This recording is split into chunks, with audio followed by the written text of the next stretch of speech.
আমরা লক্ষ্য করেছি আইন শৃঙ্খলা বাহিনী তারা বিভিন্নভাবে তাদের কার্যক্রমে শিথিলতা আমরা লক্ষ্য করেছি।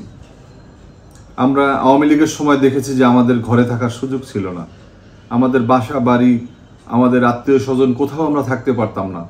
কিন্তু এখন আওয়ামী লীগ তো দেখছি যে আমরা অনেকেই তাদের বাড়িতে আছে, অনেক মার্ডার কেসের আসামি, খুনের আসামি, গণহত্যার আসামি, তারা দেদারসে তারা কিন্তু স্ব অবস্থানে থাকছে, কিন্তু আইন শৃঙ্খলা বাহিনী তাদেরকে ধরছে না। আমি মনে করি যে এটা আইন শৃঙ্খলা বাহিনীর শিথিলতার কারণে তাদের শৈথল্য দেখাচ্ছে এবং তারা কোনোভাবে এই সরকারকে সহযোগিতা করছে না। এবং আমি মনে করি যে আইন শৃঙ্খলা বাহিনীর উচিত এই অন্তর্বর্তীকালীন সরকারের যে নির্দেশগুলো আরও সুচারুরূপে বাস্তবায়ন করা। স্বরাষ্ট্র উপদেষ্টার বিরুদ্ধে বিভিন্ন ধরনের ব্যর্থতার অভিযোগ থাকলেও তিনি বিগত যেই দুর্গাপুজোয় যেই সফলতা দেখিয়েছেন, এজন্য আমি লেবার পার্টির পক্ষ থেকে তাকে অভিনন্দন জানাই, ধন্যবাদ জানাই। তবে তাকে বারবার একটা কথা বলেছি যে পুলিশ বাহিনীতে প্রায় 2 লক্ষর মতো পুলিশ প্রয়োজনে নেন, সেখানে এসআই, এএসআই থেকে শুরু করে কনস্টেবল নিয়ে তারপর পুলিশ পুনর্গঠন করুন। পুলিশের বেতন, রেশনাদি থেকে শুরু করে সমস্ত সুবিধা, সুযোগ সুবিধা বৃদ্ধি করুন। পুলিশ যেন মন খুলে তারা তাদের দায়িত্ব পালন করতে পারে। এবং আমাদের এই পুলিশের ভিতরে আমরা দেখেছি খুবই অমানবিক, রাস্তা রোদের ভিতরে যেইভাবে আমাদের ট্রাফিক বন্ধুরা ডিউটি করেন, এটা খুবই তাদের জন্য আমাদের মায়া হয়। তো তাদেরকে কিভাবে আরও স্বাচ্ছন্দ্যের সাথে দায়িত্ব পালন করানো যায়, তাদেরকে দুর্নীতি থেকে কিভাবে আমরা মুক্ত করতে পারি এবং থানাগুলোকে কিভাবে কার্যকর করা যায়। থানাতে আগে আমরা বিটিং যেই পুলিশিং যে আমরা যেটা দেখছি যে স্থানীয় বিট পুলিশ, যে আমরা বিভিন্ন এরিয়া বেস তাদেরকে দায়িত্ব বন্টন করা এবং স্ব দায়িত্ব তাদের জবাবদিহিতার প্রশ্ন থাকতো। তো এইটাকে আরও বেশি কার্যকর করা দরকার। এবং আমাদের যেই বিভিন্ন আইন শৃঙ্খলা বাহিনীর যে আরও যে সমস্ত শাখাগুলো রয়েছে, এসবি, ডিবি থেকে শুরু করে সমস্ত বাহিনীগুলোকে আরও সুন্দরভাবে জুলাইয়ের অভ্যুত্থানের যে চেতনা, আমাদের যে ফ্যাসিবাদ বিরোধী, আগ্রাসন বিরোধী যে আমাদের যে বাংলাদেশপন্থীর যেই রাজনীতি, সেটাকে কার্যকর করার জন্য আমাদের সাধারণ মানুষের নিরাপত্তা নিশ্চিত করতে হবে, এর কোনো বিকল্প নাই। প্রথমত লেবার পার্টি আমরা নতুন নিবন্ধিত রাজনৈতিক দল, আমাদের মার্কা আনারস। আমরা আনারস মার্কা নিয়ে নির্বাচনের প্রস্তুতি নিচ্ছি। আপনি জানেন যে লেবার পার্টি দীর্ঘদিন যাবৎ, দীর্ঘ 17টি বছর আমরা বিএনপির নেতৃত্বে আন্দোলন সংগ্রাম করে আসছি।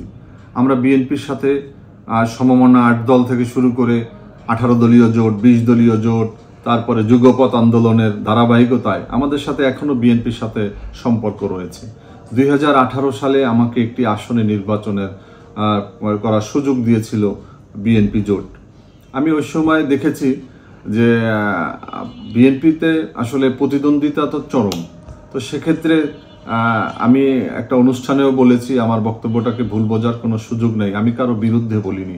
আমি বলেছি যে আমার বিরুদ্ধে অনেকে অপপ্রচার করছে, যে অনেকের অভিযোগ যে আমি 2018 সালের নির্বাচনে আনোয়ার হোসেন মঞ্জুর কাছ থেকে আর্থিক সুবিধা গ্রহণ করেছি, যিনি আপনারা জানেন যে তৎকালীন সময়ে যে আমাদের নির্বাচনে কোনো প্রার্থী ঘর থেকে বের হতে দেওয়া হয়নি, আইন শৃঙ্খলা বাহিনী কোনোভাবে আমাদেরকে মুভ করতে দেয়নি।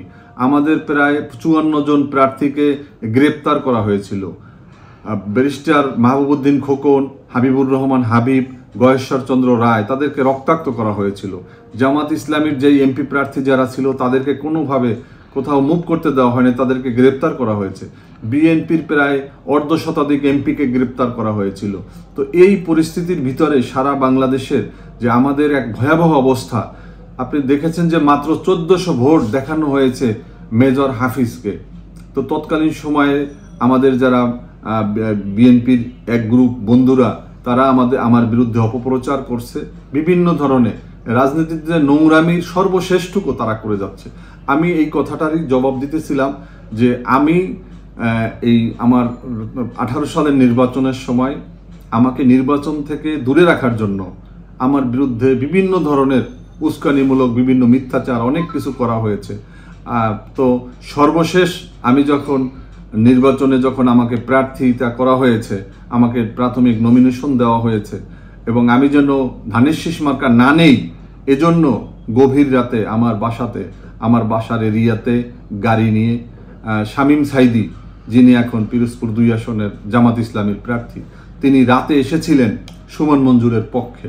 তিনি এসেছিলেন যে আমি যেন আমার সেই প্রতীক আমি যেন না নিয়ে সুমন মঞ্জুকে আমি দেই, এবং তার বিনিময়ে প্রথমে 50 লাখ টাকার কথা বলেছেন। পরে আমি যখন বললাম যে এত দাম এতই কমে গেছে, তখন বলল যে আমি যদি রাজি হই তাহলে এটা দ্বিগুণ হবে, তার মানে 1 কোটি টাকা হবে। আমি কারো চরিত্র হননের জন্য এটা বলি নাই। যদি কারো অবিশ্বাস থাকে তারা শামীম সাইদির কাছে প্রশ্ন করুক তিনি আসছিলেন কিনা। তিনি আমার কাছে যদি না এসে থাকেন, আমার কাছে যদি টাকার কথা না বলে থাকেন, তিনি বলুক। কিন্তু আজকে মানুষের ভুল বোঝার কোনো সুযোগ নেই। আমি কারো বিরুদ্ধে কিছু বলিনি। তার মানে আমাদেরকে রাজনীতি থেকে দূরে রাখার জন্য আমাদের বিরুদ্ধে অর্থ পর্যন্ত আমার বিরুদ্ধে লেলিয়ে দেওয়া হয়েছিল, কিন্তু কোনো অর্থ, কোনো চাপ, কোনো কিছুই আমাকে রাজনীতি থেকে দূরে রাখতে পারেনি। আমার সততা হচ্ছে আমার বড় মূলধন।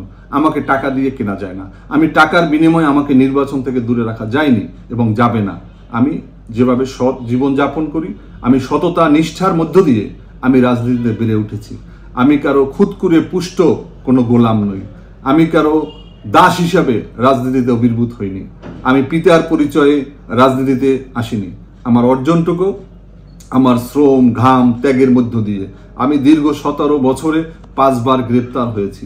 আমি যুবলীগের নৃশংস বর্বরতার শিকার হয়ে আমার সমস্ত শরীর আজকে সেই আওয়ামী দুঃশাসন, আওয়ামী নৃশংসতার ক্ষতবিক্ষত শরীরটি নিয়ে তারপরে আমি এখন ভোট যুদ্ধে আমি অবতীর্ণ হয়েছি।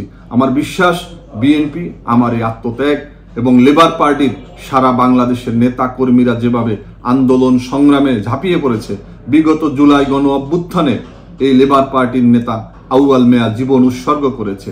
আমাদের ছাত্র মিশনের নেতা নাইম হলাদার জীবন উৎসর্গ করেছে।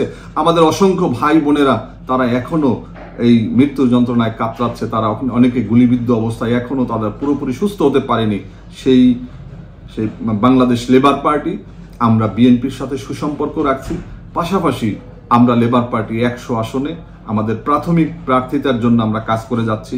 আমাদের দলের বিভিন্ন জায়গাতে যারা আছেন, আপনি জানেন যে আমাদের লেবার পার্টি নতুন আমরা নিবন্ধন পেয়েছি। সেক্ষেত্রে মানুষের সামনে, মানুষের মাঝে আমাদের প্রচারের জন্য হলেও আমরা চেষ্টা করছি যে আনারস মার্কাকে পৌঁছে দেওয়ার জন্য। ধন্যবাদ।